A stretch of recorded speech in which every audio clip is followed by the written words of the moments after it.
Diikuti lafal sumpahnya. Bismillahirrahmanirrahim. Bismillahirrahmanirrahim. Demi Allah Demi Allah bahwa saya bahwa saya sebagai ahli sebagai ahli akan memberikan akan memberikan keterangan keterangan sebaik-baiknya sebaik-baiknya dan sebenar-benarnya dan sebenar-benarnya menurut pengetahuan menurut pengetahuan dalam bidang keahlian saya. dalam bidang keahlian saya. Silahkan duduk.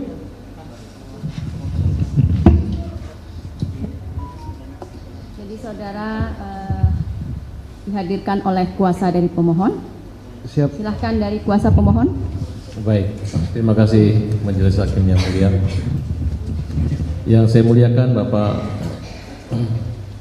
Komjen Polisi Purnawirawan. Cukup yang terhormat atau nama sajalah. Yang mulia beliau depan. Yang terhormat Bapak Susno Duaji. Siap. Dari kurikulum PT Bapak punya pengalaman kurang lebih 35 tahun sebagai Polri, anggota Polri. Siap. Di antaranya pernah menjadi penyidik, Kapolres, Kapolda, terakhir jabatan sebagai Kabar Eskrim ya Pak. Siap. Bapak juga pernah jadi Ketua PPATK Republik Indonesia. Wakil Ketua PPATK. Baik Pak.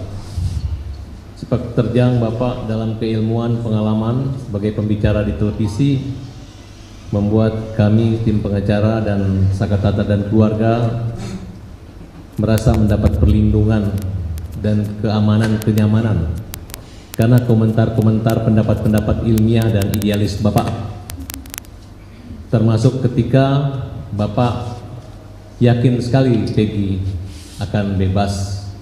Kemudian Bapak menantang beberapa melakukan suatu sayembara apabila bisa membuktikan bukti pembunuhan dan pemerkosaan itu Bapak akan kasih hadiah 10 juta, betul Pak? Bukan menantang ya, tapi gemes ngajak ya kan. Karena kalau menantang itu kan ada lawan. Siap. Ini sing ada lawan gitu. Silakan. Mengajak. Kenapa Bapak begitu gemes sehingga Bapak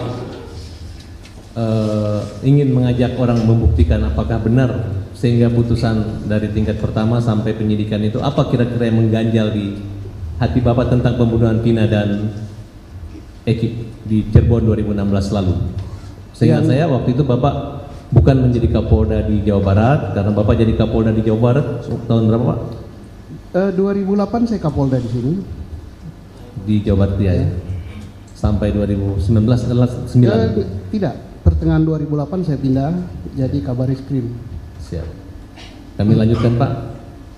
Apa yang membuat Bapak begitu tertarik bahkan mengajak untuk membuktikan? Kalau saya lihat bahasanya ini kok yang lainnya ada pro kontra, tapi Bapak tidak begitu yakin bahwa peristiwa ini terjadi dan ini adalah pelaku-pelaku yang hukum saat ini. Kalau izin menjawab yang mulia, kalau saya adakan ini karena saya sangat menghormati Polres Cirebon Kabupaten. Ingat ya, Cirebon Kabupaten sudah melaksanakan pekerjaannya dengan baik.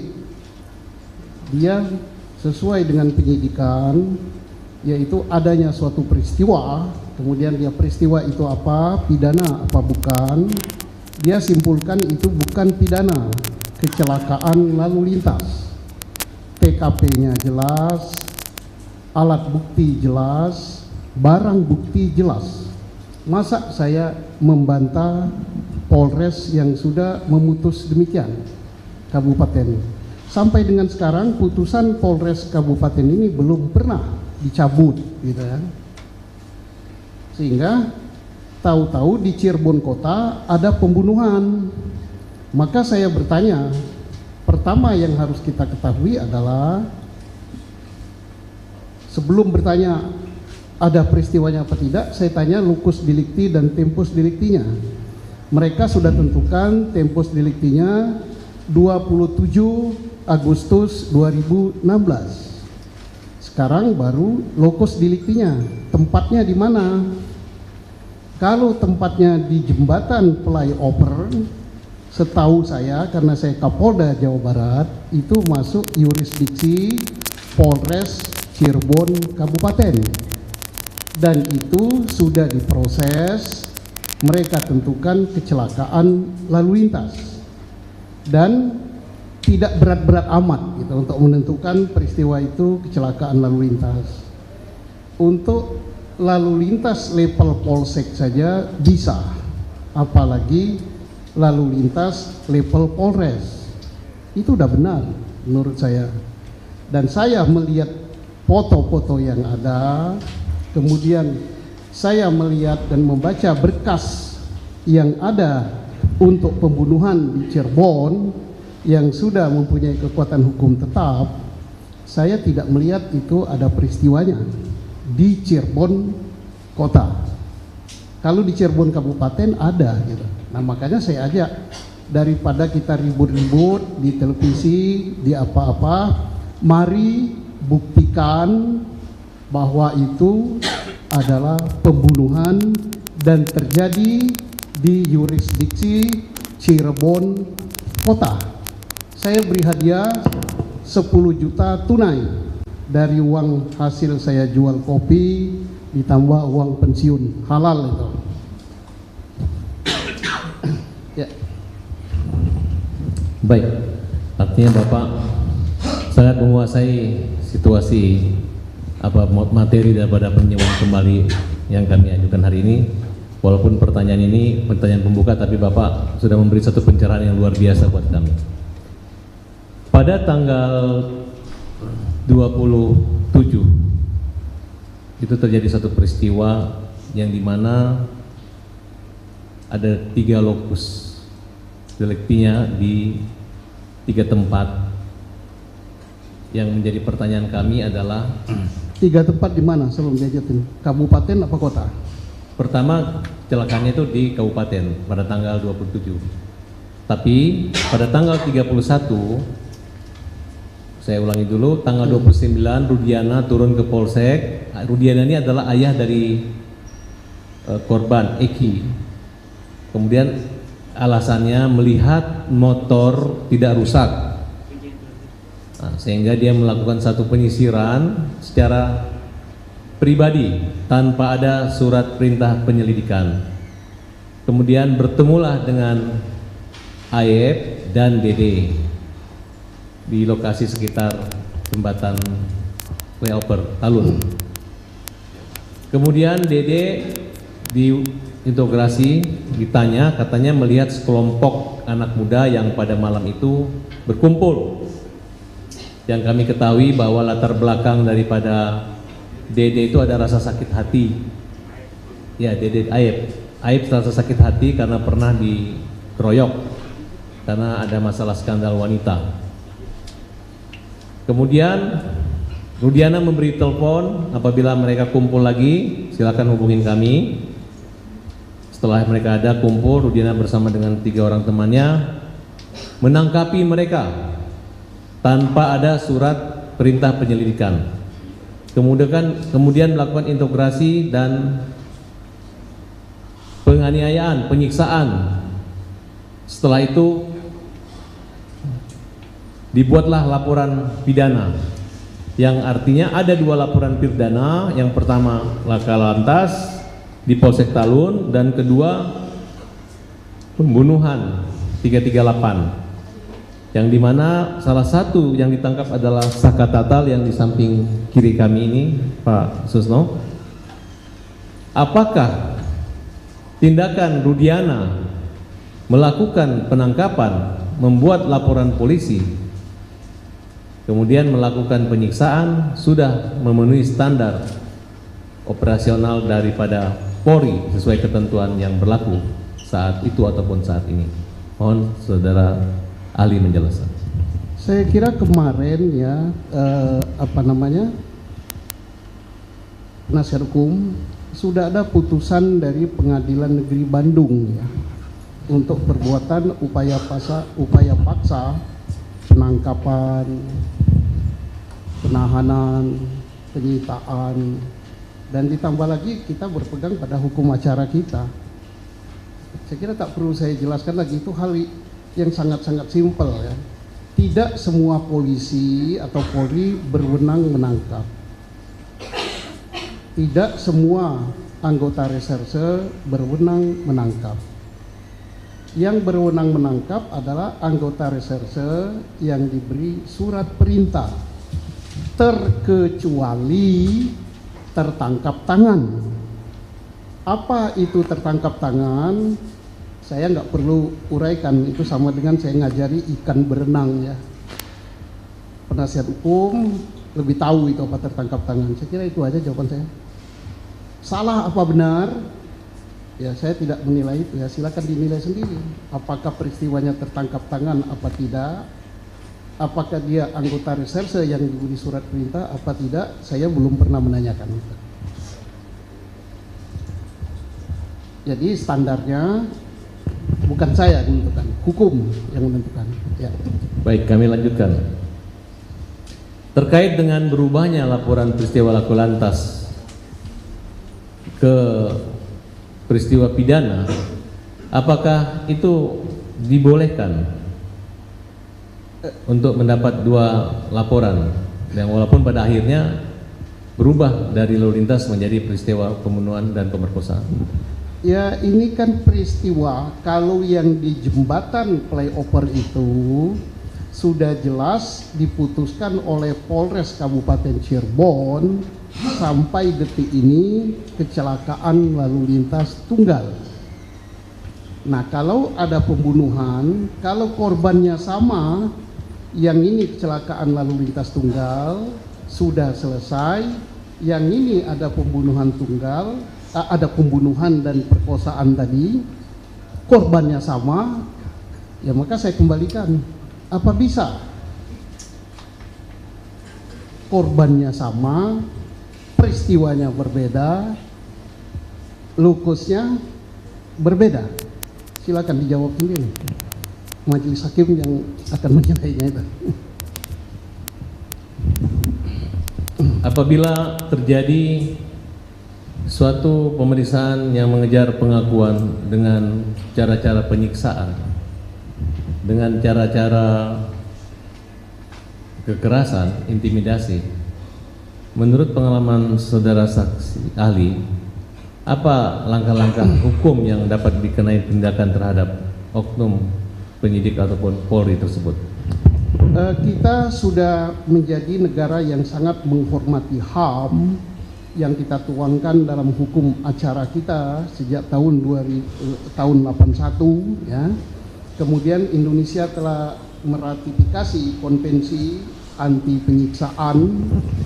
Kemudian di dalam peraturan Kapolri tentang pelanggaran tentang norma kode etik profesional Polri, hal itu tidak dibenarkan. Nggak boleh gitu. Sanksinya apa? Ya sesuai dengan tingkat pelanggarannya. Ada sanksinya turun pangkat, ada sanksinya tidak boleh mengikuti pendidikan. Kalau itu sudah sampai kepada pidana, maka selain kena sanksi kode etik profesi, dia akan dipidanakan. Jika pada masa kepemimpinan saudara ahli terjadi hal-hal seperti ini, langkah apa yang pengalaman yang pernah dilakukan terhadap penyidik, dan apakah Polri itu pasif atau aktif? Misalnya membuat satu penyelidikan atau eksaminasi atau lain sebagainya. Ini yang ingin kita tahu pengalaman selama di Polri. Ada dua pertanyaan ya berarti ya. Satu, jika terjadi pada saat saya, kalau pada saat saya bagaimana ya? Jika itu artinya tidak mesti pada saat saya ya. Kalau tidak mesti pada saat saya, itu kan sudah ada aturan-aturan yang mengatur tentang disiplin Polri. Ada aturan yang mengatur tentang kode etik Polri. Dan Polri juga berlaku hukum pidana sipil berlaku juga pada Polri. Karena Polri adalah sipil, bukan lagi militer atau angkatan bersenjata dulu ya. Jadi diberlakukan itu. Dan di era saya apakah tidak ada? Saya yakin ada gitu ya, tapi tidak terangkat ke permukaan karena Indonesia itu luas sekali dan tidak semua pelanggaran kode etik itu sampai ke Kabareskrim. Kenapa? Untuk pangkat tertentu dan pelanggaran tertentu itu bisa diselesaikan oleh level Kapolres atau level Kepala Direktorat. Nah, pelanggaran disiplin atau pelanggaran kode etik yang terjadi di Bareskrim, di Mabes Polri, itu baru Kabareskrim campur tangan. Saya tidak berani mengatakan bahwa se-Indonesia nggak ada, tidak berani. Sifatnya kasuistis gitu Pak. Kasus per kasus atau secara general atau per tingkat, per level ya maksudnya. Iya, itulah cara menyelesaikan pelanggaran kode etik. Ya, kalau misalnya terjadi di Polres dan pelanggarannya tidak terlalu berat, kan ada pelanggaran kode etik biasa, sedang, berat, mana yang harus sampai pemecatan. Kalau sampai pemecatan maka itu sampai ke Kapolri. Baik, kalau seandainya kasus ini terjadi di zaman Bapak, ada 2 kasus. Kami dari pihak pemohon peninjauan kembali ingin minta dihadirkan saksi polisi yang mengolah TKP. Prosedurnya gimana? Mintanya ke atasannya dan apa dampak buat atasannya yang tidak mendukung atau menghadirkan atau hadir di pengadilan untuk menyerahkan bukti awal yang memang hanya dimiliki oleh polisi. Jadi berapa? 3 pertanyaan itu ya. 1, mintanya kepada siapa? Kepada siapa? Sesuai dengan dia itu anggota mana. Misalnya Polres Kota Cirebon. Kalau Polres Kota Cirebon bisa diminta kepada Kapolresta Cirebon dengan CC kepada Kapolda. Dan saya yakin Kapolresta Cirebon tidak akan langsung menyetujui sebelum dia lapor kepada Kapolda. Nah, itu prosedurnya. Apabila pihak polisi baik tingkat Polres maupun Polda tidak menyerahkan atau memenuhi permintaan kita dengan dasar belakang, dengan latar bahwa memiliki bukti, apa sanksi buat polisi? Sesuai dengan urgensinya, urgensi daripada permintaan itu. Karena apa? Saya yakin bahwa Kapolres, Kapolda, apalagi sampai Kapolri, ini tadi permintaan dari PH ya. Mereka tahu bahwa berdasarkan undang-undang advokat, penasehat hukum itu atau advokat adalah penegak hukum yang punya kedudukan sama dan permintaannya harus dipenuhi. Tetapi apakah dipenuhi apa tidak, yang berwenang menilai itu kan mereka yang diminta. Urgennya bagaimana gitu. Baik, saudara saksi. Dalam permohonan PK kami salah satunya adalah menyatakan bahwa penyidik, jaksa maupun hakim lebih mengejar pengakuan tersangka, pengakuan saja tanpa didasari bukti-bukti yang kuat. Dalam istilah Polri-nya scientific crime investigation. Nah, menurut saudara ahli, seperti apa kira-kira yang pantas untuk memenuhi hasil yang sempurna? Seperti kita ketahui bahwa Kapolri mengatakan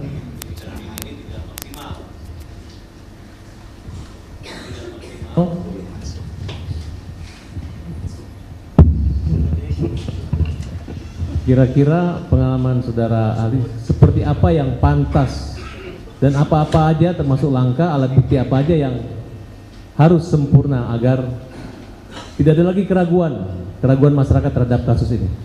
Baik, saya tidak akan menjawab spesifik perkara ini ya, karena saya menjawab general. Pertama, alat bukti itu tetap berpegang pada 184 KUHP. Itulah standar alat bukti kita. Dan 184 itu antara satu sama lain harus bersesuaian. Kemudian tadi terkait mengejar keterangan ya. Pertama, keterangan saksi itu tidaklah berdiri sendiri. 1000 saksi pun tidak didukung alat bukti lain, maka dia lemah sekali. Contohnya, kita di ruangan ini kompak bahwa menyatakan tidak ada layar televisi di belakang. Mungkin jumlah kita ini 300-an ya. Tetapi faktanya ada. Berarti kita 300 ini bisa kompak di dalam kebohongan. Tetapi manakala ada alat bukti pendukung, misalnya apalagi alat bukti pendukung itu scientific ya, ada rekaman video atau ada foto, walaupun kita kompak mengatakan tidak ada layar televisi, tapi faktanya ada. Apalagi ya, hanya sekitar 10 orang misalnya melihat suatu peristiwa, di antara 10 ini sudah ada 2-3 orang yang berbeda keterangan. Masing-masing tidak didukung alat bukti saintifik atau tidak didukung alat bukti lain, maka keterangan saksi ini semuanya lemah. Kalau selama ini Bapak jadi kepala polisian itu untuk standar terpenuhnya itu berdasarkan hasil yang maksimal atau yang penting asal jaksa P21 limpahkan aja berkas? Alhamdulillah, kalau pengalaman saya ya, ini saya tidak berbicara kasus ini. Pengalaman saya insya Allah tidak ya yang ditangani Mabes Polri. Silakan ditanya bagaimana kita menangani kasus besar Senturi, bagaimana kita menangani kasus besar bom CB Marriott, bagaimana kita menangani kasus-kasus teroris yang bertaraf internasional. Semua kita lengkapi dengan alat bukti saintifik. Hubungan antara Polri dengan kejaksaan alhamdulillah baik, hubungan pribadi baik, hubungan kedinasan baik, tapi tidak menyampingkan bahwa karena baiknya hubungan itu kita akan mengiyakan, tidak berkali-kali, kadang-kadang kesel juga gitu, dikembalikan, tapi itulah yang namanya kontrol yang dibuat oleh hukum acara pidana kita. Apa sanksi moral ataupun sanksi hukuman bagi penyidik yang tidak memenuhi prosedur tersebut sehingga yang berdampak dengan nama baik, mungkin ketidakprofesionalan Polri, baik secara pengalaman Bapak sebagai pimpinan maupun Polri pada umumnya? Sanksinya kalau tidak memenuhi alat bukti ya pasti ditolak oleh beliau-beliau ini, ditolak gitu. Nah, sanksi kalau ternyata kemudian hari, kalau ini jika ya,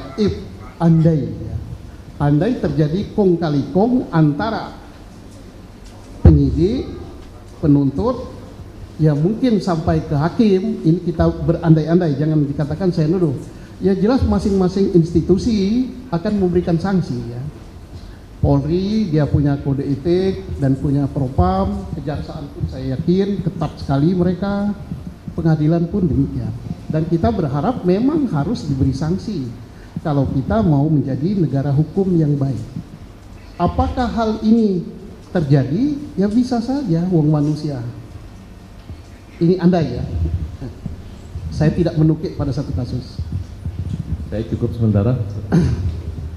Dilanjut yang mulia. Saudara Ali, Kapolri dalam sambutan pada acara penutupan wisuda Sekolah Tinggi Ilmu Kepolisian Kamis 20 Juni 2024 yang dibacakan Wakapolri menyatakan bahwa perkara pidana pembuktian awal tidak didukung oleh Scientific Crime Investigation. Apa arti dari Scientific Investigation, penyelidikan dan penyidikan? Ya. Scientific Crime Investigation itu adalah bukti pendukung yang tidak bisa terbantahkan. Contohnya apa? Sidik jari. Karena sampai dengan sekarang hampir 6 miliar penduduk dunia tak ada yang sama. Yang kedua, DNA. Itu diakui oleh dunia, itu tak terbantahkan. Bahkan DNA dari kita ini bisa diketahui sampai dengan apakah ada darah Eropa, apakah darah Arab gitu kan. Yang ketiga, tangkapan dari CCTV. Kemudian berikutnya lagi hasil laborat, darah dan sebagainya. itu termasuk HP. HP itu dia akan membicarakan atau memberitahu di mana posisi seseorang pada waktu tertentu, jam tertentu. Karena HP itu punya email dan HP itu sinyalnya terhubung kepada sinyal BTS. BTS itu tiang yang tinggi-tinggi. Nah, itulah yang digunakan oleh Polri untuk nangkap seorang teroris. Bahkan gardu tempat kita ngambil uang itu ATM ya. ATM itu bisa digunakan saintifik. Tertangkapnya teroris besar zaman saya Bareskrim dulu karena dia sering menarik duit di ATM tertentu dan kita pantau dari rekeningnya bahwa rekening itu ditarik biasanya di ATM nomor sekian. Kita cocokkan dengan layar itu kan ada CCTV-nya. Oh, itu yang narik. Nah, jadi teknologi-teknologi inilah yang berbicara, termasuk kimia forensik, fisika forensik, itu sulit terbantahkan. Maka di Amerika atau negara-negara maju, yang pertama itu dicantumkan bukan keterangan saksi, tapi physical evidence. Ya, jadi itulah yang harus ditemui. Nah, terkait dengan pernyataan Kapolri, Kapolri adalah seorang pimpinan Polri. Dia berbicara berarti dia mewakili lembaga itu. Kapolri pertama jelas tidak sembarang bicara. Nah, persoalan berikut, apakah pembicaraan Kapolri itu karena tertuju kepada kasus Pina? Saya tidak menilai, tetapi silakan dari penasihat hukum, silakan Pak Jaksa, silakan hakim menilai berkasnya. Karena saya yakin kita hadir di ruangan ini tidak ada satupun yang punya niat untuk menghukum orang yang tidak bersalah. Benar kan? Termasuk penonton di situ. Tidak ada satupun kita di sini yang berniat untuk membebaskan orang yang bersalah. Sama saja niat kita, tapi mungkin sudut pandangnya yang berbeda. Ya, silakan dinilai berkas itu. Apakah di berkas satu, ada 3 berkas ya kalau saya, apakah ada bukti saintifik itu? Apakah ada sidik jarinya? Apakah ada tangkapan CCTV? Apakah ada DNA? Apakah ada hasil laborat? Izin untuk stop yang mulia. Apa saya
berarti penyidik Polres Cirebon harus mempunyai bukti sidik jari. Kalau sidik jari itu tidak ada, bagaimana menurut pendapat ahli? Tidak harus sidik jari ya. Tangkapan video juga bukti saintifik. Tidak ada itu bisa juga DNA. Karena kalau tidak salah di sini ada pasal tentang apa namanya perbuatan terhadap anak itu ya. Nah di situ ditemukan sperma misalnya. Dari situ kan bisa dicek sperma itu apakah sperma satu orang, apakah sperma 13 orang ya, tersangka 13 laki-laki ada berapa di situ? 13 tersangka tambah 1 korban 14 ya. Apakah sperma itu sperma 14 orang? Nah, jadi artinya bisa dilihat dari situ juga. Tidak dari situ bisa juga dilihat dari HP. Tidak dari HP bisa dari foto. Foto itu belum tentu dari HP dia kan. Bisa juga dilihat dari video. Video belum tentu dari HP. Nah, dari sana sudah hal-hal itu adalah saintifik. Bisa juga dilihat dari kimia forensik atau fisika forensik. Kalau peluru kita menggunakan fisika forensik. Baletnya itu dilihat ulirnya berasal dari senjata yang mana. Nah, jadi banyak sekali sebenarnya forensik-forensik yang bisa untuk membuktikan suatu peristiwa. Nah, pertanyaan tadi menohok langsung pada kasus ini. Saya tidak akan menilai, tapi silakan dicek sendiri apakah di dalam berkas itu ada yang terkait dengan forensik-forensik tadi. Ahli, kasus ini kan kasus pembunuhan berencana yang mengakibatkan adanya 7 terpidana seumur hidup. Apa urgensinya penyidik dari pagi-pagi hari atas Dede dan Aib telah dilakukan BAP sumpah? Apa menurut pendapat? Baik. Sehingga nggak datang ke pengadilan begitu. Baik, saya tidak akan langsung menohok kepada kasus ini ya. Kalau kasus ini saya nanti tidak netral ya. Jadi setiap kasus apa pentingnya tadi terkait dengan masalah forensik tadi? Ya karena apa hasil kerja Polri itu tidak ubahnya hasil kerja juru masak. Yang akan mencicipinya setelah dites di dalam oleh mungkin direktur oleh siapa, tapi beliau-beliau ini yang akan bermain di pengadilan nanti beliau-beliau ini. Jadi untuk meyakinkan jaksa penuntut maka harus dilengkapi itu. Yang menyatakan harus itu adalah kami di dalam keluarga penyidik itu, supaya berkas itu tidak bolak-balik langsung gitu bisa diterima. Kalaupun di istilah kami di P19 kan itu tidak terlalu sering gitu. Untuk menambah keyakinan. Apa saja kegiatan dan temuan yang harusnya penyelidik dan penyidik dapat untuk merumuskan terjadinya tindak pidana pembunuhan, sementara pada peristiwa yang diduga pembunuhan tidak ada saksi mata? Jadi begini, pelajaran paling mendasar bagi seorang anggota reserse itu, baik bintara reserse, perwira pertama, pamen sampai dengan senior reserse, adalah definisi daripada penyelidikan. Baru definisi penyidikan. Penyidikan itu apa sih? Upaya yang dilakukan oleh penyidik. Untuk apa? Membuat terang suatu peristiwa. Ini basic sekali ini. Peristiwanya apa? Kalau peristiwa ini adalah terjadinya ditemukan 1 orang meninggal ya. Yang meninggal 1 ya. Di jembatan flyover. Misal ya. 1-nya masih hidup. Oke, saya tidak langsung ke kasus ini saja. Jadi peristiwanya dulu, ada nggak peristiwanya? Setelah ada peristiwanya, baru dengan alat bukti yang ada ditentukan peristiwa itu pidana apa bukan. Di mana mencari alat bukti? Kami diajari yang namanya triangle evidence, yaitu di TKP. Di situ ada korban, di situ ada saksi, di situ ada barang bukti yang lain ya, seperti misalnya apa?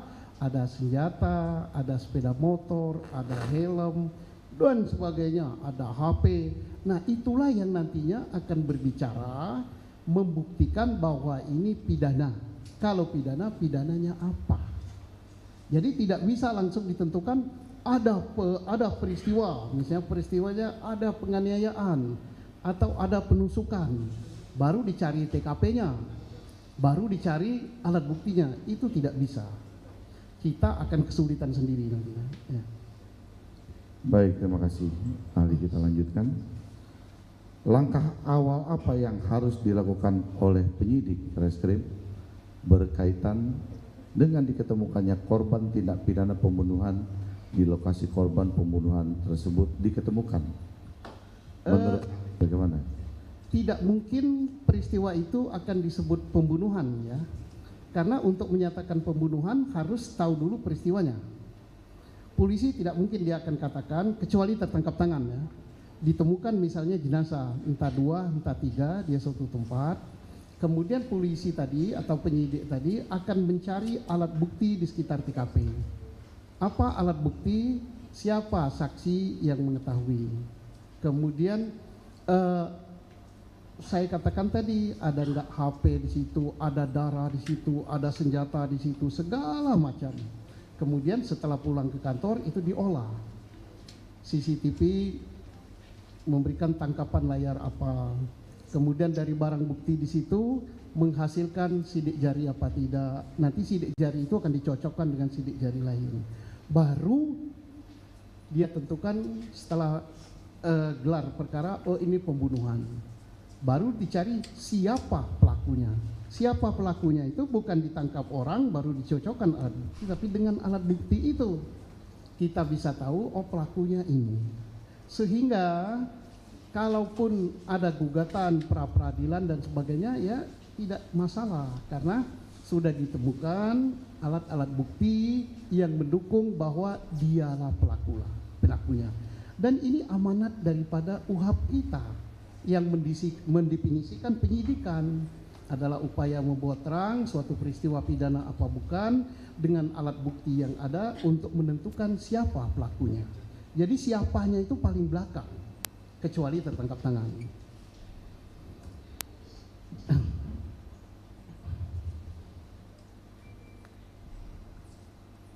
Bagaimana menurut ahli jika sebelumnya atas korban tersebut telah disimpulkan bukan korban dari adanya tindak pidana pembunuhan, melainkan karena kecelakaan lalu lintas, apakah perlakuan tindakan dari penyidik itu sama? Lah, suatu peristiwa dikatakan kecelakaan lalu lintas tentunya tidak begitu saja ya. Harus ada alat-alat bukti. Alat buktinya apa?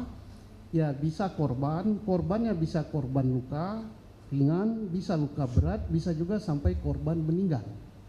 Kemudian di lokasi itu tentunya harus ada kendaraan atau bekas kendaraan, atau kalau sampai meninggal mungkin ada darah dan sebagainya.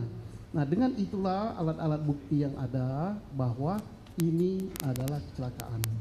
Dan yang mendefinisikan kecelakaan atau bukan adalah ahlinya. Siapa ahlinya? Ya yang paling tahu di polisi itu, yang paling berpengalaman adalah personil lalu lintas.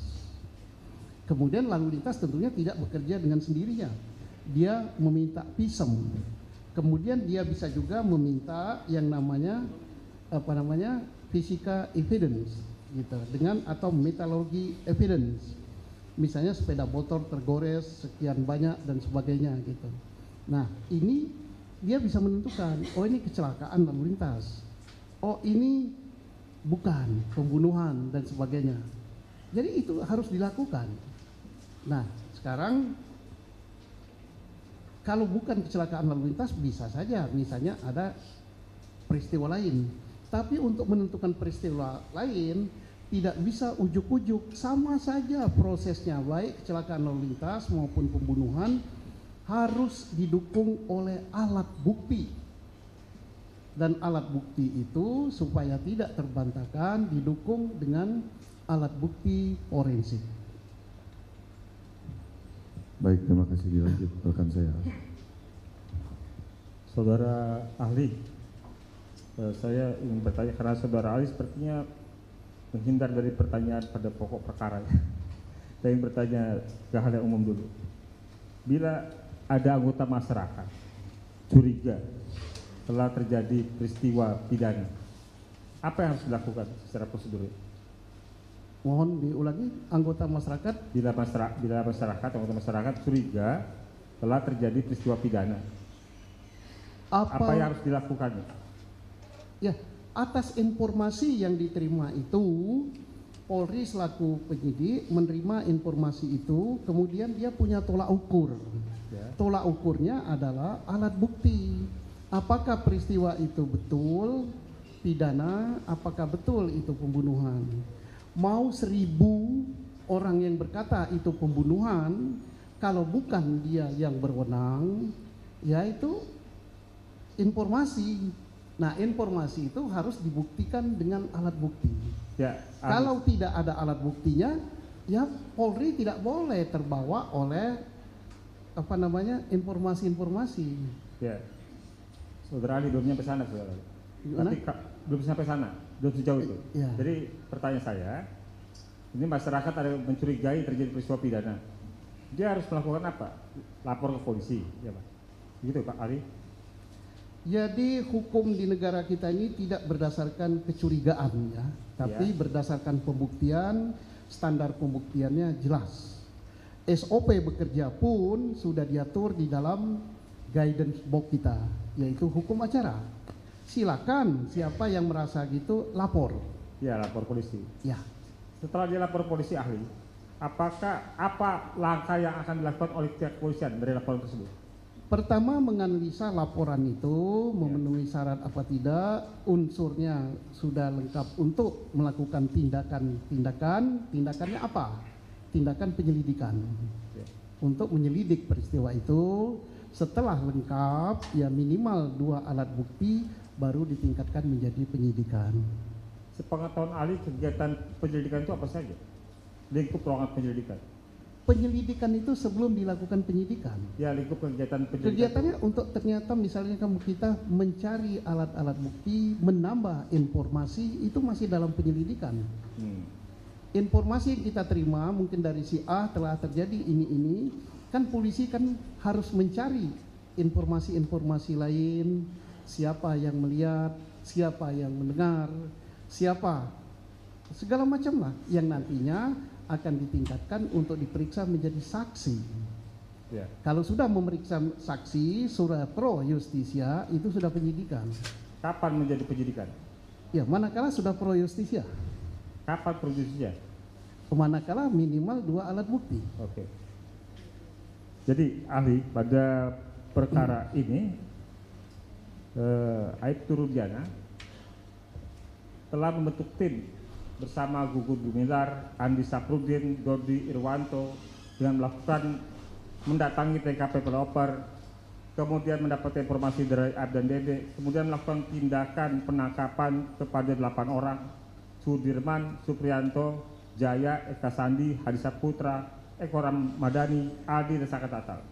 Dan kemudian menangkap mereka, membawa mereka ke Polres Kota Cirebon, melakukan interogasi juga penyiksaan terhadap 8 orang tersebut. Tanpa ada didahului adanya laporan polisi, tanpa adanya surat perintah penyelidikan, tanpa ada surat perintah penangkapan. Apakah perbuatan seperti ini dapat dibenarkan di kepolisian, di Polri? Saya tidak langsung menjawab karena ini sudah langsung ke kasus ya. Ya. Tapi apa yang benar terjadi kalau seperti itu, silakan dilaporkan kepada Polri. Dalam hal ini, apakah ke Polda Jawa Barat, apakah langsung ke Mabes Polri, dan Mabes Polri harus bertindak atas laporan itu.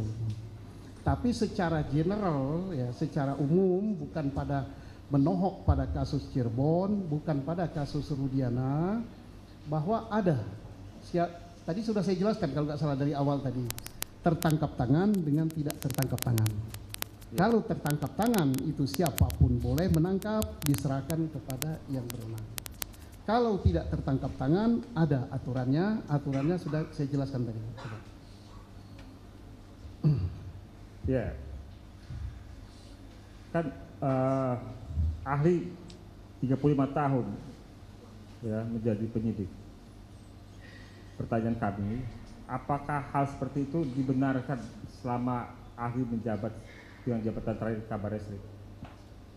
Saya katakan bahwa apapun yang dilakukan yang menyimpang dari UHAP, hukum acara, itu guidance box yang paling besar, termasuk menyimpang dari keputusan Mahkamah Konstitusi terkait dengan penyidikan alat bukti, apapun yang menyimpang dari Kapolri atau peraturan Kapolri terkait dengan masalah penyelidikan dan penyidikan, ya tentunya tidak dibenarkan oleh siapapun, dimanapun dalam lingkup Polri, bukan hanya di Cirebon saja ya, seluruh itu tidak boleh.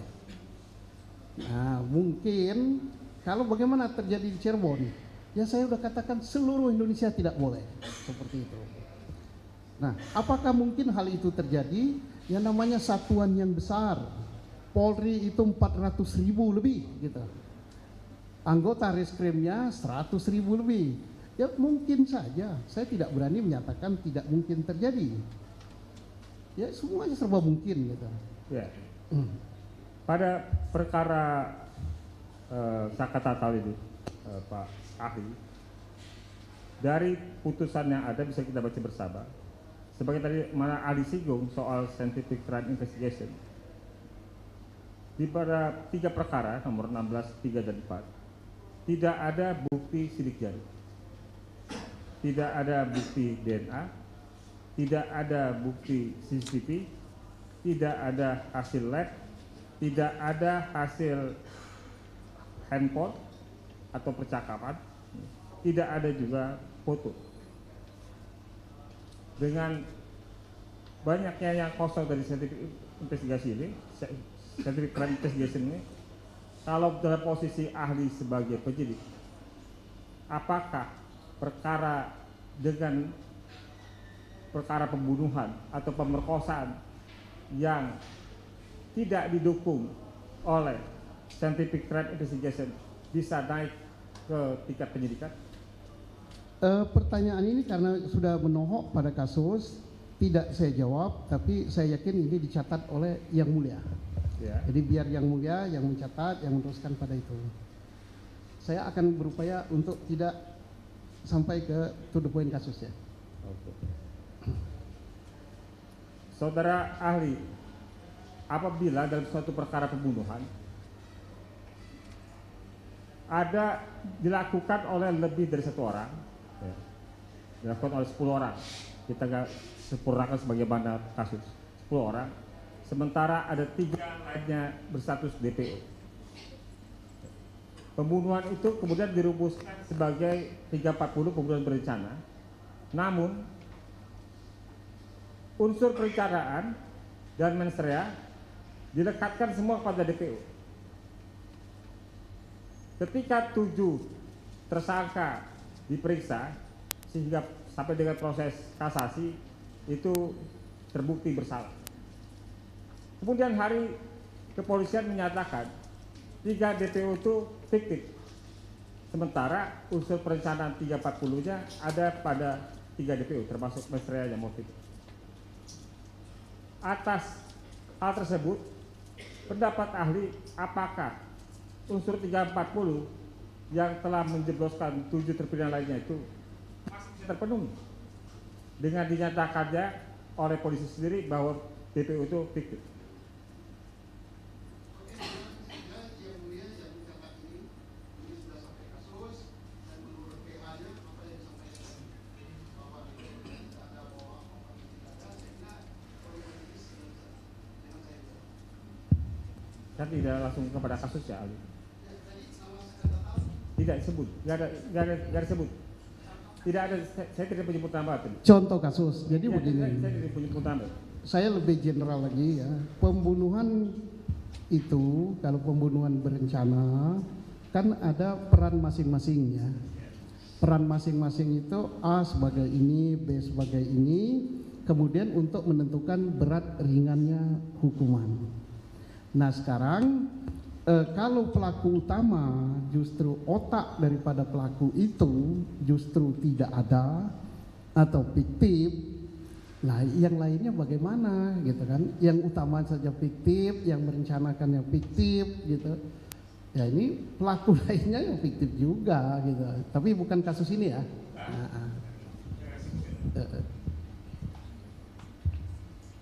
Jadi yang lainnya bagaimana itu seperti apa maksudnya ahli? Bisa dijelaskan nggak? Iya, pelaku utamanya nggak ada, yang berperan membunuhnya nggak ada, yang berperan merencanakan nggak ada. Ya. Ya, pelaku lainnya ya nggak ada juga gitu kan. Ya. Ya. Saya tambahkan lagi. Apabila di suatu kasus itu yang sudah dinyatakan terbukti dengan keterangan saksi-saksi sudah dihadirkan dalam persidangan yang memberatkan para tersangka sehingga mereka menjadi terpidana. Kemudian para saksi diantaranya itu mencabut keterangannya dan menyampaikan keterangan yang dulu diberikan ketika di persidangan yang membuat para pelaku dipidana adalah keterangan palsu. Apakah dengan hal ini peristiwa yang dinyatakan sebagai peristiwa pidana itu masih dapat dipertanggungjawabkan atau mempunyai nilai akuntabilitas di konteks penyelidikan dan termasuk proses peradilannya? Hukum acara kita Ya. telah memberikan suatu jalan ya, satu gate, gerbang. Kalau terjadi peristiwa seperti itu, bagi siapa yang merasa dirugikan, baik langsung atau melalui penasihat hukumnya, advokat dapat melakukan kalau dia sudah punya kekuatan hukum tetap, yaitu peninjauan kembali. Kalau belum sampai ke level itu kan ada pintu kasasi, ada pintu juga banding. Ya. Ya, jadi apa yang disampaikan tadi, nah itu menjadi pertimbangan oleh majelis untuk apakah keberatan daripada tersangka yang tadinya sudah menjadi terpidana pada level mana itu untuk dipertimbangkan. Nah, tergantung bukti-bukti yang diajukan serta dalil-dalil yang disampaikan. Ya. Oke, ahli, saya ingin tanya, saya tidak menyebut kasusnya ahli ya, Ya. supaya ahli tidak keberatan menjawab. Kalau pada suatu kasus, ya, pada suatu kasus pidana, perkara pidana pembunuhan, saya tidak menyebutkan wilayah dan nama. Ya. Ya. Termasuk juga di dalamnya ada pemerkosaan, tetapi tidak didukung oleh bukti saintifik berupa sidik jari, berupa hasil lab, berupa DNA, berupa CCTV, ya, berupa hasil percakapan di handphone, dan tidak ada juga bukti foto kamera. Apakah perkara seperti itu bisa atau layak atau memenuhi syarat untuk kemudian dinyatakan lengkap P21? Kita nilai alat bukti yang lain kan, urutannya 184 itu paling atas keterangan saksi. Ya. Apakah keterangan saksi itu simetris, sama semua? Ya. Berarti dia tidak cacat. Setelah tidak cacat, apakah keterangan saksi ini didukung atau bersesuaian dengan alat bukti yang lain? Ya.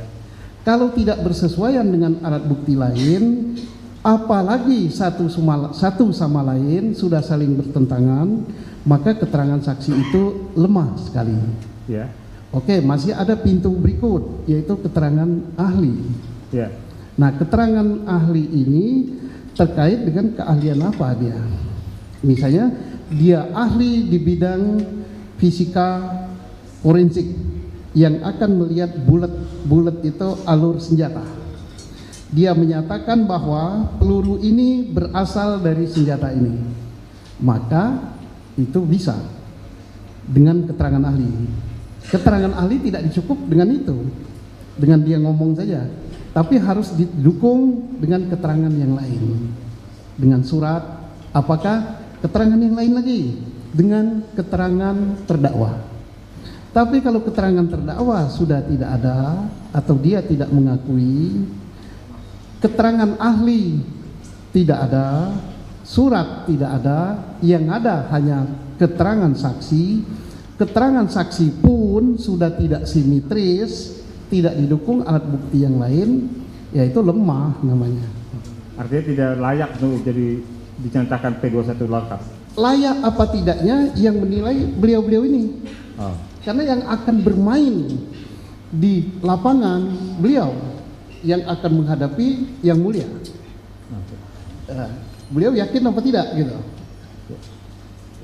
Terima kasih, ahli. Tambahan sedikit ahli. Sebagai mantan Kabar Reskrim, di situ kan ada berbagai unit, ada unit ini, direktorat ini dan sebagainya. Kita tahu bahwa kasus pembunuhan itu misalkan ditangani oleh Reskrim lalu di unit lain ketika ada kejadian, dia katakanlah unitnya narkoba, lalu dia membawa yang diduga adalah pelaku, diinterogasi, lalu dipukuli, disiksa, kemudian setelah disuruh mengaku, dia kemudian membuat LP. Apakah dibenarkan secara aturan kepolisian menurut ahli mantan Kabar Reskrim? Tadi sudah saya jelaskan bahwa tidak semua polisi berwenang menangkap. Tadi sudah saya ceritakan bahwa untuk melakukan suatu perbuatan itu sudah ada aturannya, guidance booknya, mulai dari hukum acara sampai dengan peraturan Kapolri. Saya kira sudah tadi. Baik, cukup, terima kasih. Cukup Yang Mulia, silakan. Yang Mulia, selamat siang Pak. Selamat siang. Sore, terima kasih sudah hadir. Saya akan bertanya Pak terkait penyidikan ya Pak ya. Yang ingin saya tanyakan, yang menjadi penyidik ketika menerima pelaporan ya Pak ya, laporan dari masyarakat. Ya. Yang menjadi acuan menerima laporan itu apakah boleh semua warga masyarakat ya, tanpa melihat apakah misalnya seperti saya misalnya sebagai jaksa, kemudian saya mengetahui ada suatu tindak pidana, saya melaporkan kepada polisi, tidak Pak ya? Nah, apakah diperbolehkan? Semua orang boleh melapor ya. Kalau mengadu tidak semua orang, karena delik aduan kan ada aturannya. Baik. Tapi kalau melapor itu siapapun Boleh melapor ya Pak ya? Iya. Baik. Kemudian ketika kita melakukan pelaporan, kita melaporkan suatu peristiwa kepada polisian, gitu kan? Apa saja persyaratan yang harus kita bawa? Apakah berikut alat bukti langsung kita bawa, gitu kan? Karena kan sepengetahuan saya, ketika kita melaporkan sesuatu itu di sana itu ada pasal apa yang dikenakan, kemudian siapa saja yang menjadi saksi, siapa pelapor, begitu kan Pak ya? Nah, persyaratan apa Pak yang harus dibawa untuk melengkapi pelaporan dari kami, misalnya pelaporan dari masyarakat misalnya? sesuai dengan kapasitas masyarakat. Kalau dia misalnya ada suatu kecelakaan atau ada suatu pembunuhan atau ada suatu penganiayaan, dia kan terbatas sekali alat bukti atau pengetahuannya kan. Dia hanya melaporkan, Pak, telah terjadi orang ditusuk di pasar. Nama yang menusuk saya tidak tahu, nama yang ditusuk saya tidak tahu, tapi kelihatannya tubuhnya tinggi, di tangan kanannya ada tato, nusuknya itu pakai belati, rambutnya keriting. Kalau polisi nanya, apa bukti yang Anda punya lain lagi? Ya itu aja Pak yang saya ketahui, tidak masalah. Tidak masalah. Artinya dengan alat bukti yang demikian itu bisa melapor, kemudian Iya. tadi Bapak ahli sampaikan bahwa setelah mendapat pelaporan itu kemudian dilakukan penyelidikan, Iya, dibuat tim, iya. penunjukan penyidik ya Pak? Iya, untuk tindak lanjut dilakukan penyelidikan. Betul setelah terjadi peristiwa itu, selain bapak atau ibu yang melapor tadi, ada lagi apa tidak yang melihat? Kemudian di tempat itu apa iya tercecer darah? Apa iya ada belati yang jatuh? Apa iya ada dompet yang tertinggal? Apa iya ada HP yang tertinggal? Nah, ini dikumpulkan. Jadi tidak perlu yang melapor itu harus lengkap, termasuk ada aturannya tidak perlu harus berpakaian lengkap. Baik. Bersandal jepit pun boleh. Terima kasih Bapak. Nah, terkait pelaporan tersebut ya, ketika kita melakukan pelaporan, artinya ketika masyarakat melakukan pelaporan, kan diminta pasal-pasal yang dilaporkan oleh kita itu apa, ya Pak ya, oleh masyarakat itu apa, ahli. Nah, apakah pasal-pasalnya itu berdasarkan penyelidikan dari penyidik, kemudian apakah bisa ada penambahan pasal atau pengembangan pasal? Pasal itu yang melapor itu kan misalnya ada orang jualan di pasar ya, boro-boro dia tahu pasal, jenis kejahatannya pun dia nggak tahu. Baik. Jadi pasal itu tidak dimasukkan seketika itu. Yang penting dia melihat ada orang apa namanya tadi nempeleng orang atau ada orang nusuk orang. Apakah itu penganiayaan, apakah itu pembunuhan atau percobaan pembunuhan, ya hasil pengembangan dari polisi. Setelah itu pun masih bisa berkembang kan. Polisi kan koordinasi sama yang akan bermain di pengadilan dengan jaksa penuntut yang sudah ditunjuk. Benar nggak kami sudah menentukan pasal ini dengan ini, kan masih bisa berkembang. Baik, artinya kan dari hasil penyelidikan yang dilakukan oleh penyidik, kemudian bisa timbul pasal-pasal baru atau pasal-pasal lain. Iya. Nah, kemudian yang ingin saya tanyakan, prosedur untuk bahwa itu penyidik melakukan melakukan penyidikan di tingkat kepenyidikan, kan ada yang namanya SPDP. Iya. Kemudian selanjutnya dikirim kepada kami. Iya. Nah, yang saya ingin ketahui Pak, untuk menuju kepada SPDP yang dikirim kepada kejaksaan, nah prosedural untuk maju ke sana itu apakah dilalui gelar perkara? Jelas. Atau misalnya untuk menetapkan suatu tersangka itu apakah dilakukan gelar perkara? Mohon izin bisa menjelaskan. Harus. Karena penyidik ini kan pikiran satu orang. Kalau penyidik langsung melaporkan itu nanti kepala unitnya, kasatnya nggak kerja dia. Ya harus gelar perkara. Tapi gelarnya sampai pada level apa tergantung perkaranya. Oh, tergantung kepada Kalau perkaranya biasa-biasa mungkin cukup sampai di Polres itu mungkin kasat dipimpin oleh Wakapolres. Kalau dia sudah perkaranya besar sekali, mungkin dari Polda turun, Wasdik Polda turun, tergantung. Baik, terima kasih. Kemudian gini ahli, apa prosedur ketika di daerah, misalnya di suatu daerah ada suatu tindak pidana? Karena kami ada menangani beberapa perkara itu, ada pelimpahan dari Polres kepada Polda Jawa Barat.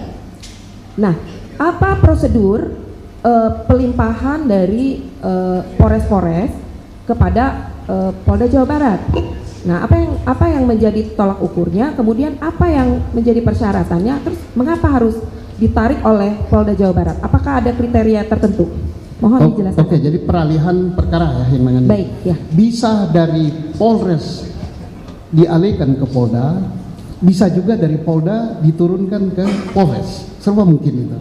Nah, pertama tergantung perkaranya. Maksud tergantung perkaranya, kalau perkara itu misalnya di suatu kabupaten atau di satu kota tidak terlalu besar, itu akan menimbulkan kegaduhan, itu bisa saja Polda menariknya. Atau satuan setempat, Polresnya bisa melimpahkan ke Polda dengan berbagai alasan. Nanti pelimpahannya pengadilan yang menyidangkan tergantung lokus delikti daripada perkara itu. Baik, kalaupun misalnya Pak, apakah ada perkara dari daerah ditarik ke Polda Jawa Barat terkait kompetensi wilayah mengadili? Karena Polda Jawa Barat menangani perkara Provinsi Jawa Barat. Iya.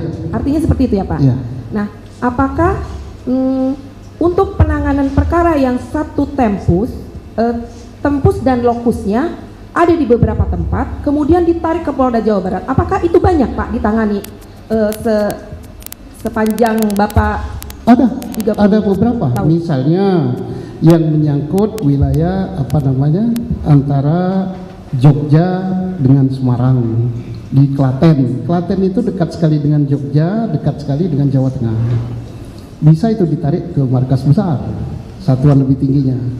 Atau antara dua Polres yang berdekatan ditarik ke Polda, bisa. Tetapi penyelesaian kasus itu kemana tergantung TKP-nya.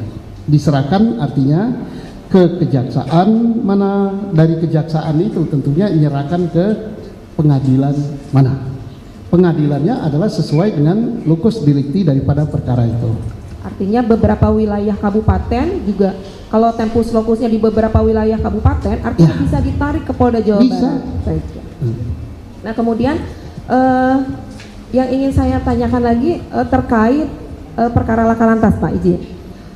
Sepengetahuan saksi, ketika menangani mohon maaf, sepengetahuan ahli terkait perkara laka lantas, apabila terjadi suatu perkara laka lantas yang pertama kali dilakukan oleh tim dari polisi laka lantas, itu apa Pak? Apakah memfoto lokasi, kemudian memfoto korban, atau seperti apa Pak?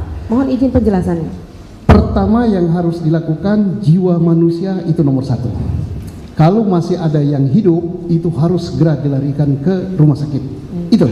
Baru nanti diselidiki peristiwanya, apakah kecelakaan, apakah pembunuhan. Ya, tapi kalau tertangkap tangan lakanya bertabrakan gini, ya itu baru nanti dicari. Lanjut. Tabrakan ini disengaja untuk bunuh atau tidak sengaja? Atau tidak sengaja kan karena lalainya. Itu nanti ya. Baik, terima kasih. Kemudian ada satu lagi Pak terkait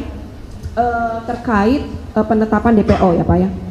Di penyidik Pak, sesuai SOP atau proseduralnya yang ingin saya ketahui, untuk penetapan DPO itu apakah ada kriteria tertentu atau DPO itu persyaratannya apa saja untuk bahwa penyidik itu menetapkan DPO atau menetapkan DPB gitu kan?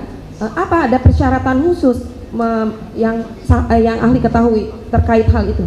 Pertama, orang itu sulit dicari gitu ya, karena misalnya yang seringan-ringannya saya tidak langsung di kasus ini ya, bukan pembunuhan di Jawa Barat ini, kan dipanggil dulu.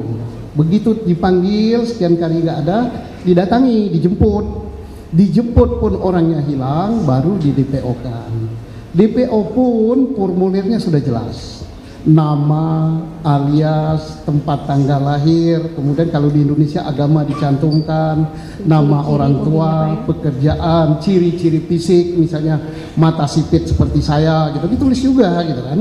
Kemudian kebiasaan dia misal apa, terus alamatnya di mana, rumus sidik jari dan foto. Itu DPO yang lengkap, nanti disebarkan ke seluruh Indonesia. Kalau dia dicurigai akan ke luar negeri, dikirim ke Interpol.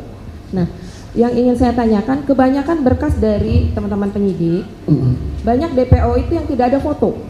Nah itu. Nah, apakah makanya tadi saya kembali bertanya kepada ahli, sepanjang ini apakah ada SOP-nya untuk menentukan DPO itu harus berikut dengan sidik jari dan foto? Apakah ada yang aturannya di Polri? Aturannya itu harus selengkap mungkin, tapi jangan sampai karena kekurangan kelengkapan DPO-nya tidak ada.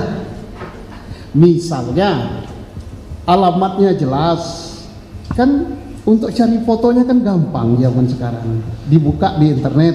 Tidak ada di internet, dia kan pernah sekolah apa tidak? Di sekolahnya, kemudian dia datangi ke rumahnya, ada fotonya enggak sama Pak Lurah atau Pak Kades. Kalau tidak juga dia pernah minta SIM apa tidak. Di situ kan ada rumus sidik jari, ada apa. Tapi yang namanya polisi ya sama saja lah, saya kira semua instansi, karena capek apa-apa ya, ambil gampangnya pokoknya DPO. Nah itu sebenarnya nggak boleh, tapi tidak ada yang mereka yang sempurna kerjaan, itu nggak boleh sebenarnya. Harusnya selengkap-lengkapnya ya Pak ya. Nah terkait DPO ini Pak, ada satu pertanyaan saya lagi. Harusnya tidak harus mutlak ya. Oh tidak harus mutlak, tetapi diupayakan untuk selengkap mungkin. Selengkap mungkin. Yaitu kenapa harus selengkap mungkin? Supaya tidak terjadi, saya boleh kalau contohkan ya, tidak terjadi seperti di Jawa Barat gitu. Tidak terjadinya apanya? Sebenarnya kalau DPO-nya lengkap, tinggal cocokkan. Namamu siapa cocok tidak, fotomu cocok tidak, alamatnya cocok tidak, sidik jari cocok tidak. Ya saya tidak menyebut ini karena ini kan sudah di putusan pra peradilan ya, terlepas dari apapun itu sudah putusan, supaya tidak terulang lagi gitu. Iya, artinya kan boleh selengkap mungkin, tetapi memang kan Pak, penyidik kadang-kadang kesulitan yaitu terkait orang DPO-nya tidak ada, dia tidak memasang foto dan sidik jari, mungkin itu ya. Kemudian yang terakhir Pak, terkait DPO ini lagi, apakah di kepolisian ada SOP-nya ketika seseorang sudah ditetapkan sebagai DPO, kemudian serta-merta itu dinyatakan tidak ada atau dihapus, sementara misalnya DPO ini masih terkait perkara yang lain, apakah ada SOP-nya di kepolisian khususnya terkait DPO ini, pencabutan atau penghapusan DPO? Kalau itu masih level Polri, itu tentunya tidak bisa diputus oleh satu orang. Harus diadakan gelar dulu, apa iya atau tidak, nama DPO itu dari siapa, sampai masuk dan sebagainya. Itu masih di dalam level Polri, internal Polri. Tetapi kalau ini sudah sampai ke putusan pengadilan, ya tidak bisa. Karena putusan pengadilan itu kuat sekali gitu. Baik, artinya kan kalau terkait dengan masih perkara lain, tentunya tidak serta merta pihak kepolisian itu menghapus DPO Nggak dengan boleh, begitu saja. nggak boleh, nanti kan jaksanya tersinggung yang membuat dakwaan, hakimnya tersinggung berat juga gitu kan. Baik. Saya tidak menuju Jawa Barat loh. Siap Bapak, terima kasih. Ini mungkin rekan saya. Izin Bapak melanjutkan, mohon izin saya bertanya. Ini untuk mencari kebenaran Pak, bukan pembenaran. Iya. Saya ingin bertanya terkait tadi Bapak penjelasan tentang scientific crime investigation Pak. Jadi saya ingin bertanya terkait dengan kegiatan autopsi dan hasil visum et repertum. Apakah menurut Bapak autopsi dan visum et repertum itu merupakan suatu bentuk scientific crime investigation? Itu yang pertama. Dan yang kedua, apakah sepengalaman Bapak sebagai penyelidik dan penyidik, hasil visum et repertum itu bisa dikaitkan kepada penyebab kematian seseorang apabila mungkin dikaitkan dengan bukti-bukti lainnya seperti itu? Oke, dua pertanyaan. Apakah visum et repertum itu termasuk scientific? Iya. Karena itu dibuat dengan ilmu pengetahuan. Persoalannya, apakah visum et repertum itu bersesuaian atau tidak dengan alat bukti yang lain? Kalau dia tidak bersesuaian, dia tidak bisa berdiri sendiri. Ya. Sudah, Pak? Tadi satu lagi tapi kedua pertanyaan. Nah, tadi saya tanyakan apakah kemudian sepengalaman Bapak hasil visum et repertum itu sering digunakan penyidik untuk menentukan suatu tindak pidana ataupun penyebab kematian seseorang? Dua pertanyaannya. Ya. Dari yang belakang dulu, apakah penyebab kematian? Tergantung bunyi visum itu. Kalau bunyi visum itu sudah langsung dia menyebut kematian disebabkan karena paru-parunya terendam air, ya berarti penyidik tidak boleh lagi dia membuat tafsiran lain. Tapi kalau misalnya penyebab kematiannya adalah karena trauma benda tumpul, nah itu kan masih ada banyak cabangnya. Apakah benda tumpul itu kepalanya atau kakinya yang mendatangi, benda tumpulnya diam, atau badannya yang diam tapi benda tumpul yang datang gitu. Berarti ada suatu kekuatan yang melakukan benda tumpul itu. Berarti kemudian hasil visum itu dikaitkan dengan keterangan atau alat bukti lainnya, Iya. ya Pak? Iya. Kemudian, oh baik Pak. Nah kemudian menyangkut hal tadi, bagaimana kemudian ketika dalam suatu penyidikan penyidik menilai bahwa alat bukti yang disajikan itu sudah cukup, dan apakah kemudian ketika itu terjadi bahwa bukti penyidikan sudah cukup, apakah masih perlu dicari alat bukti lainnya sesuai dengan scientific crime investigation tadi? Penyidik tidak boleh mengatakan alat bukti sudah cukup, ya.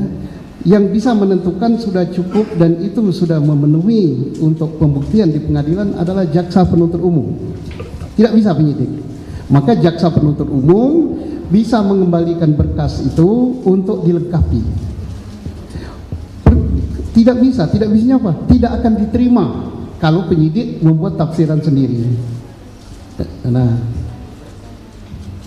kemudian tadi terkait dengan visum, apakah visum itu biasanya dimintakan oleh Polri kepada dokter atau bagaimana Pak secara otomatis? Visum itu apalagi visum luar dalam ya, itu dimintakan kan menurut hukum acara kita kan oleh penyidik kan, oleh penyidik. Jadi tidak bisa semua orang buat visum, itu tidak bisa.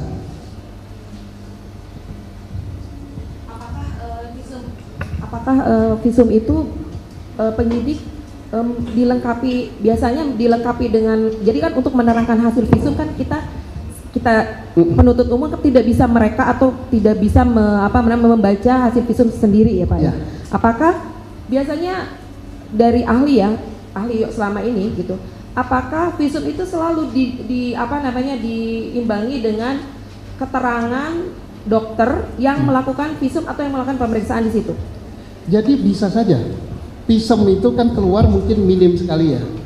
Penyidik tidak semua berlatar belakang kesehatan, tidak semua memaklumi itu, tidak salah.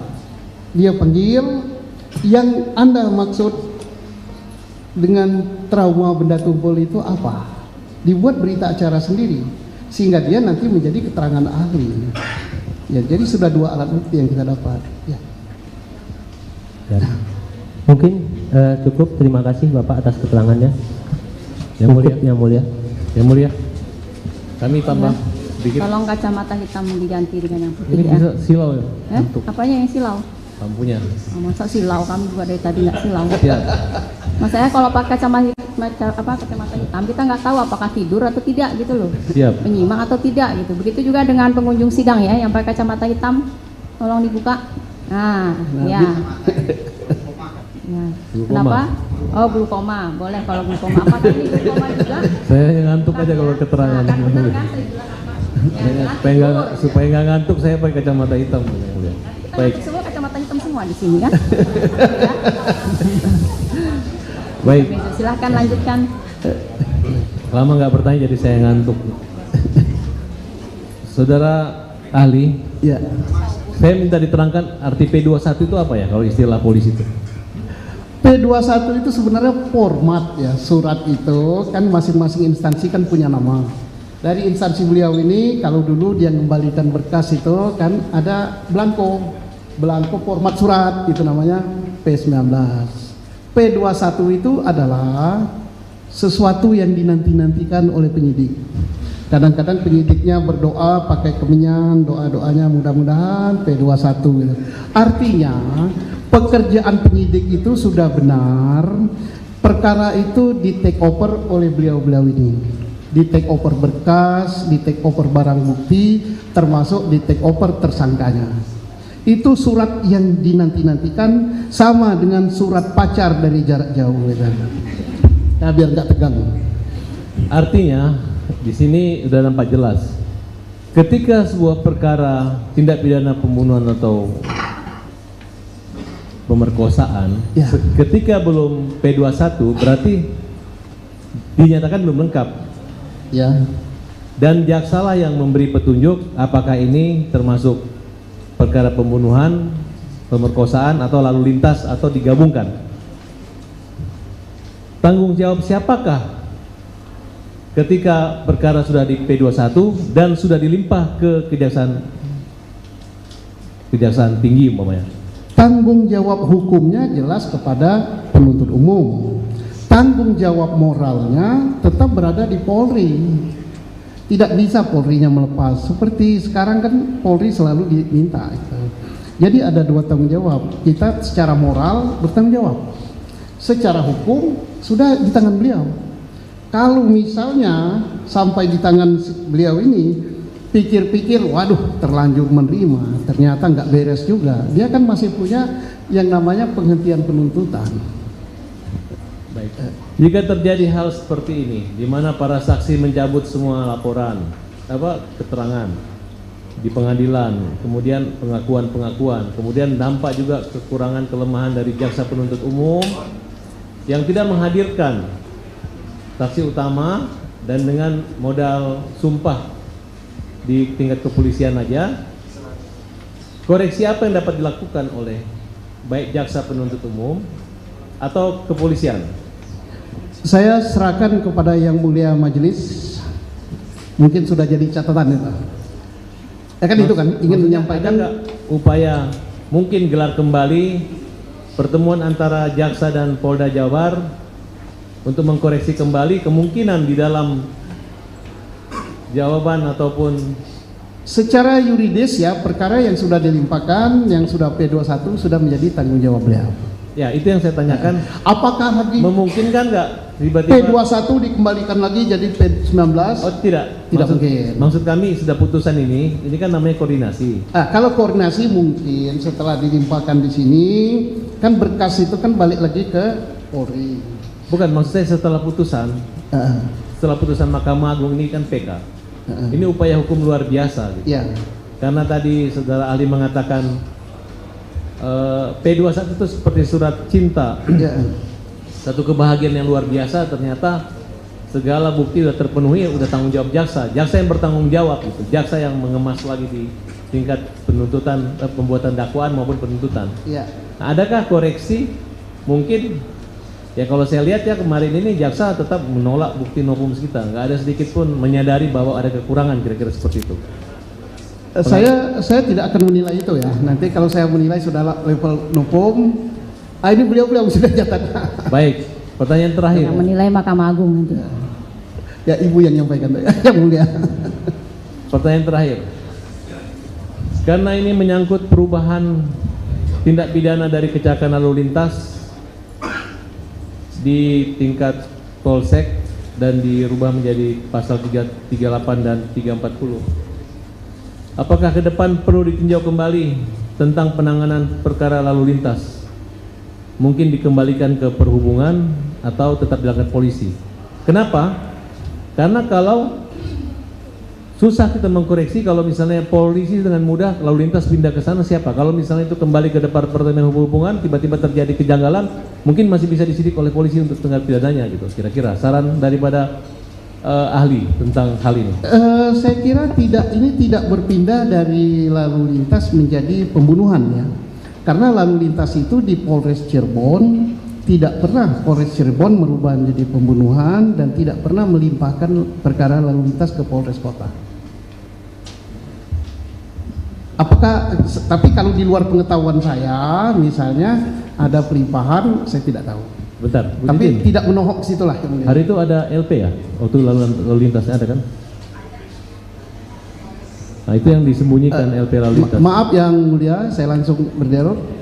Beda ya, 2 LP dengan pelimpahan beda. Ada 2 LP? Ya, beda. Kalau pelimpahan itu artinya Polres Kabupaten membuat surat melimpahkan berkas kecelakaan lalu lintas kepada Polres Kota. Itu pelimpahan. Tapi kalau 2 LP ini lain. Yang di kabupaten berarti masih dia. Nah di sini juga ada di Polres Kota. Pengalaman saudara saksi ahli kan waktu zaman 2009-2010 itu kan ya. Ada wacana untuk menarik kembali penanganan kecelakaan lalu lintas itu di Departemen Perhubungan. Kalau sudah berbicara masalah politik hukum, saya kira tidak sampai sini. Kita serahkan saja pada rakyat Indonesia. Baik, Pak. Melalui DPR. Izin majelis, saudara ahli. Ya. Saya bicara ini nanti mana yang benar, barangkali saudara ahli bisa ini. Dalam persidangan 2016, anggota Polres Kabupaten atau anggota Polres Sumber diperlihatkan sket kecelakaan lalu lintas. Saat itu jawabannya sket itu bukan anggota Polres Sumber yang membuat, karena sket itu adanya di berkas pembunuhan dan pemerkosaan. Terhadap hal tersebut, apa menurut pendapat saudara ahli? Oke, saya tidak langsung menyuruti kepada kasus Cirebon flyover. Kalau ada berkas yang diduga dan itu diakui bukan dari suatu Polres masuk ke berkas Polres lain dan dia nyatakan itu bukan, berarti itu ada penyelundupan berkas ya. Berarti tegasnya Polres Kabupaten sebetulnya memiliki sket kecelakaan itu sendiri dan bukan sket yang tertuang di sini, karena diakui di 2016 sket itu bukan yang dia buat. Begitukah saudara ahli? Jangan ke kasusnya ya. Mungkin yang mulia sudah dengar. Barusan mau ngomong itu Bapak sudah ini sendiri, jadi nggak jadi sampaikan.